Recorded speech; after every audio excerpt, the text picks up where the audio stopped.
ଶ୍ରୀମଦ୍ ଭଗବତ ପରିଷଦ ଆନୁକୂଲ୍ୟରେ ଗୀତାଜ୍ଞାନ ଯଜ୍ଞ ଅନୁଷ୍ଠିତ। ଢେଙ୍କାନାଳ ସହର କୈବଲ୍ୟ ବଜାର ରଥଗଡ଼ାସ୍ଥିତ ଦଧିବାବନଜୀଉ ମନ୍ଦିର ପରିସରରେ ଶ୍ରୀମଦ୍ ଭଗବତ ପରିଷଦ ଆନୁକୂଲ୍ୟରେ ଗୀତାଜ୍ଞାନ ଯଜ୍ଞ ଆରମ୍ଭ ହୋଇଯାଇଛି। ଏହା 22 ତାରିଖ ବୁଧବାରଠାରୁ ଆରମ୍ଭ ହୋଇ ଆସନ୍ତା 26 ତାରିଖ ରବିବାର ପର୍ଯ୍ୟନ୍ତ ଅନୁଷ୍ଠିତ ହେବ।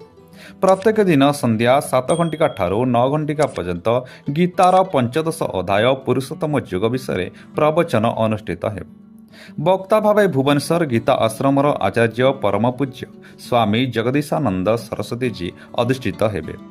ଜଗତର ସ୍ୱରୂପ ଗୀତା ପଢ଼ିବା କାହିଁକି, ଜୀବନର ଦୁଃଖପୂର୍ଣ୍ଣ ଗତି ଓ ମୁକ୍ତି, ତା'ର କାରଣ ଓ ନିରାକରଣ, ଈଶ୍ୱରଙ୍କ ବିଭୂତି, ପରମ ଶାନ୍ତିପ୍ରାପ୍ତର ଉପାୟ, ପୁରୁଷୋତ୍ତମ ବ୍ରହ୍ମ ଲକ୍ଷଣ, ପରମ ଅନୁଭୂତି ଉପରେ ଆଲୋଚନା କରାଯିବ। ଏହି କାର୍ଯ୍ୟକ୍ରମରେ ବହୁ ସଂଖ୍ୟାରେ ଗୀତାପ୍ରେମୀ ଭକ୍ତବୃନ୍ଦ ଯୋଗ ଦେବା ପାଇଁ ଭାଗବତ ପରିଷଦ ପକ୍ଷରୁ ନିମନ୍ତ୍ରଣ ଜଣାଇଛନ୍ତି। ଆସନ୍ତା 26 ତାରିଖ ରବିବାର ପ୍ରବଚନ ଶେଷ ହେବା ସହିତ ଭକ୍ତମାନଙ୍କ ପାଇଁ ପ୍ରସାଦ ସେବନ ଅନୁଷ୍ଠିତ ହେବ। ଢେଙ୍କାନାଳରୁ ଶୁଭମ ପାଣିକ ରିପୋର୍ଟ, RM ନ୍ୟୁଜ୍ 8।